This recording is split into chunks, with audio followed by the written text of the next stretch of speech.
కొలసీ రాసిన పత్రిక 3వ అధ్యాయం 21వ వచనం. తండ్రులారా మీ పిల్లల మనసు వారికి ఏం పుట్టించొద్దంట. తల్లిదండ్రులారా జాగ్రత్తగా ఈ విషయాన్ని గమనించండి.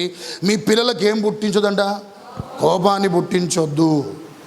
ఇప్పుడు పిల్లలకి చాలా ప్లస్ ఇది, యవనస్తులకి. అబ్బా మంచిగా ఉంది మాట, చెప్పండి అయ్య గారు ఏదో ఒక మాట మా తల్లిదండ్రులకి అని చాలామంది ప్రేమిట్ల యవనస్తులు చాలా ఈ వాక్యం వినగానే సంతోషిస్తున్నారు.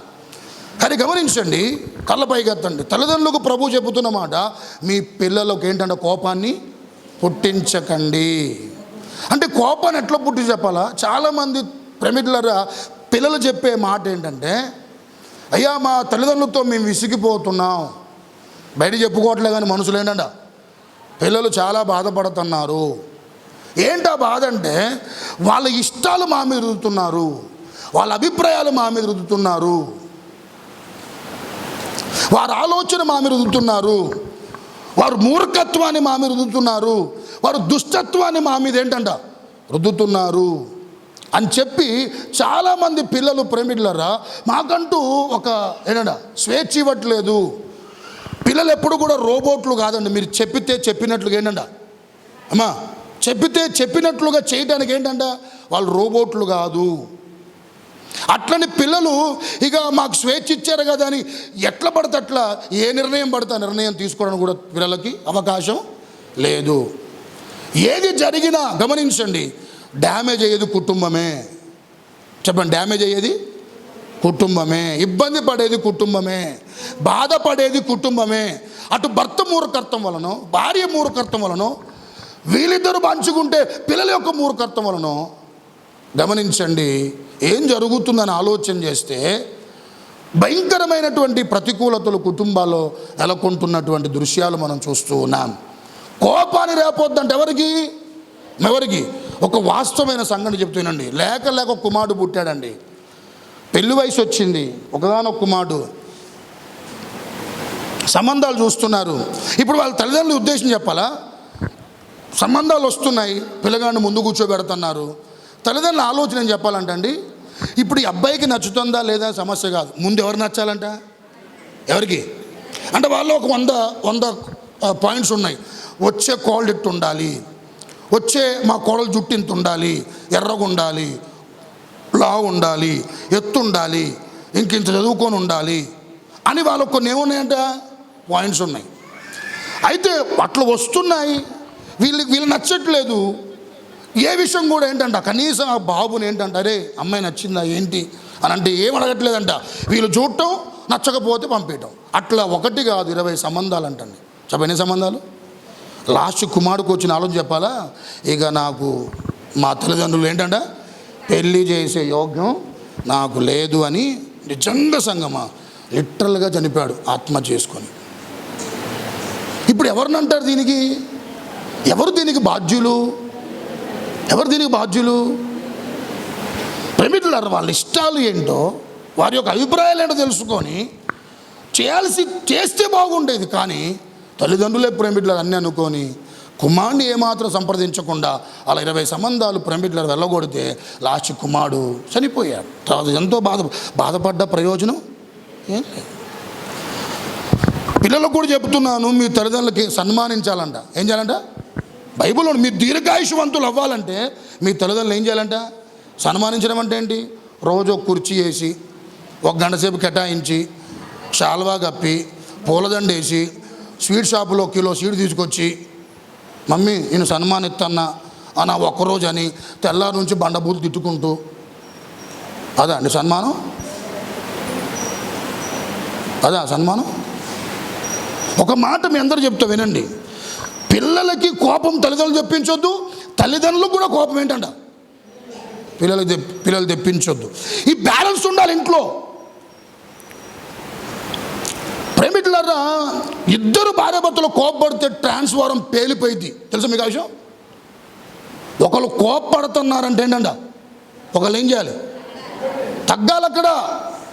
అప్పుడే కుటుంబం నిలబడిద్ది. నా చిన్న అనుభవంలో చెప్తున్నాను ఇది. నేను ప్రతి ఇంట్లో ఉంటాయి, ఉండవని కావు. ఏంటవి? ఉండవా? అలాంటి ప్రేమికులారా, ఇంట్లో జరుగుతున్న గొడవలకు మీ పిల్లలకి మీరు చెడ్డ మాదిరి ఉంచుతున్నారు. మీకు అర్థం కావట్లే. అట్లా అరుసుకోవటం వల్ల, అట్లా తగాద పెట్టుకోవటం వల్ల, ఒకరికొకరు విచక్షణ లేకుండా, పిల్లలున్నారే వాళ్ళు చూస్తున్నారనేటువంటి ఆలోచన లేకుండా నోటుకొచ్చినంతగా భార్య మాట్లాడటం, భర్త మాట్లాడటం, ఒక చెడ్డ మాదిరి పిల్లల ముందు ఉంచుతున్నారు. అలా ఉంచడం వల్ల రేపొద్దున మీరేం చెప్పిన నీ మాటిండు ఎవరు తెలుసు. ఎందుకేనరండి? మనమే ఒకవేళ అనివార్యమైతే కొట్టుకోవడం అనివార్యం. ఏంటిది? గొడవ కొట్టుకుందాక పోతుంది అనుకో, ఖచ్చితంగా కొట్టుకుంటే సద్దు మనకిద్ది అనుకుంటే నా సలహా కొట్టుకోవద్దు. నా సలహా పిల్లలు లేనప్పుడు తలుపులు వేసుకొని బయట మూడో వ్యక్తి కూడా స్వరం వినపడకుండా, నా సలహా. మరి ఎట్లయినప్పుడు ఆగట్లే, దెబ్బ పడితేనే సెట్టేటట్టుంది. ఎవరికి? భార్యకి. ఈ పరిస్థితుల్లో ఉంటే ఇక పిల్లల ముందు ఒకవేళ కొట్టుకోవద్దు, ఇక నువ్వు అదింపడతావు నా కోపాన్ని, అదింపట్టు కొంచెంసేపు దాకా. పిల్లల్ని అవసరమైతే కొట్టుదాకా పంపి, డబ్బులు ఇచ్చి, మళ్ళీ రాగానే మంచిగా ఆలుమొగలు కలుపులుగా ఉండండి.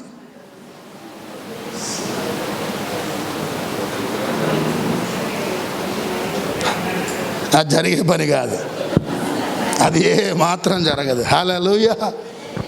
ఇంకొంచెం బిగ్గరగా హల్లెలూయా. చిన్న ప్రార్థన చేయండి. అవిధేయమైన వెవ్వైన నీలో ఉన్నాయా?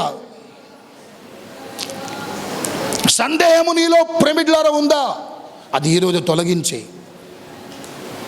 వివాదాలు ఉన్నాయా? తొలగించేయి. కోపం ఉందా? తొలగించేయి. అవి నీ అభివృద్ధిని ఆపేస్తున్నాయి. దేవుడి కార్యాలు చూడనివ్వకుండా చేస్తున్నాయి. దేవుడి కార్యాలు స్పష్టంగా చూడలేకపోతున్నావు. గ్రహించు సోదరి, గ్రహించు సోదరుడా, గ్రహించు. దేవుడి కార్యాలు ఎప్పుడు సందేహపరచమాకు. దేవుడు మాటలెప్పుడు ప్రేమికులారా, దేవుడు మాటలెప్పుడు సందేహంగా దయచేసి తీసుకోమాకు. దృఢంగా నమ్ము, రూఢిగా నమ్ము, కార్యాలు జరుగుతాయి. వివాదం, ఎవరితోనే వివాదం ఉందా? దాని కొరకు కాదు ప్రభుని పిలిచింది. దేవుడి యొక్క మహిమ ద్వారా ప్రజలకు తెలియజేయబట్టానికి దేవుడు మనల్ని పిలిచాడు. వివాదాలు పుట్టొద్దు. అసలుగా మందిరములో నేను గొప్ప అంటే నేను గొప్ప అనే ఆలోచన కూడా దయచేసి. నీకంటే మరొకరిని ఎప్పుడు యోగ్యునిగానే చూడాలి. నువ్వు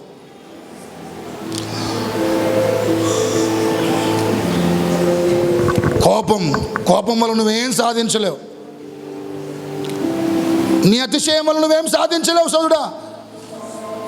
సాత్వికులు ధన్యులు, వారు భూలోకమును సంతరించుకుంటారనే వాక్యం సెలవిస్తుంది. ఏదైనా దేవుని సన్నిధిలో ప్రేమికులారా,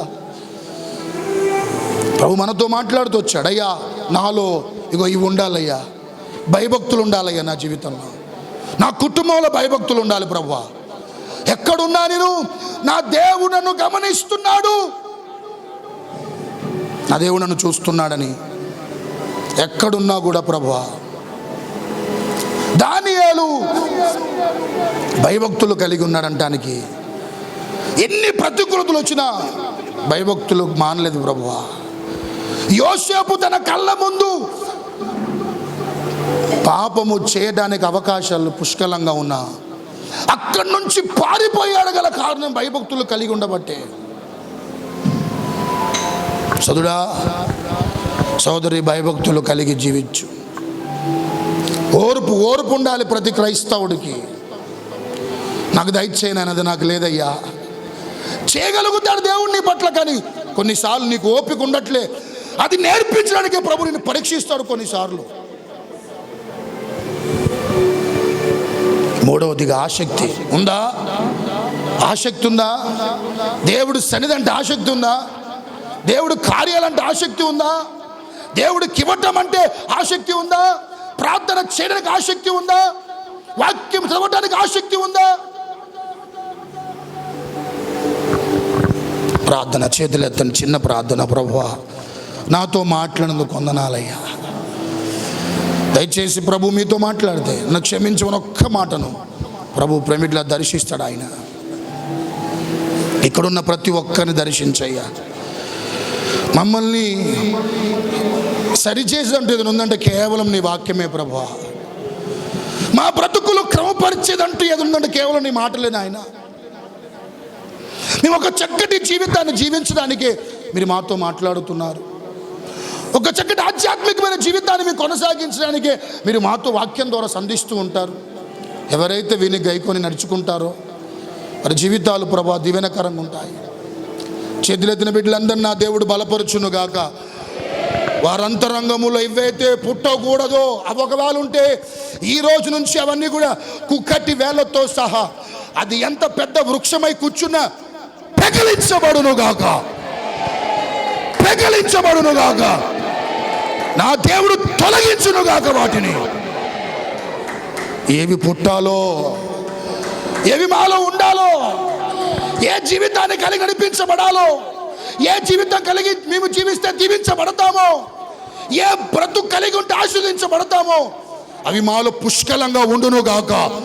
అవి లేని వారిలో కూడా కలుగునుగాక. ఈ మాటలు వారి హృదయాన్ని తాకునుగాక. వారి అంతరంగములో పరివర్తన మార్పు చెందునుగాక. వారిలో భయభక్తులు లేకపోతే కలుగునుగాక. ఓర్పు కలుగునుగాక. ఆసక్తి పుట్టునుగాక. ఇవి కలిగి ఉన్నప్పుడే నాయన మేము దీవించబడతాం. ఈ ఆధిక్యతలు ఎప్పుడు మర్చిపోకుండా మీరు మాతో మాట్లాడుతూ నీ మాటలు బట్టి స్తుతిస్తూ యేసు నామములో అడిగి వేడుకుంటున్నాను మా తండ్రి. ఆమేన్.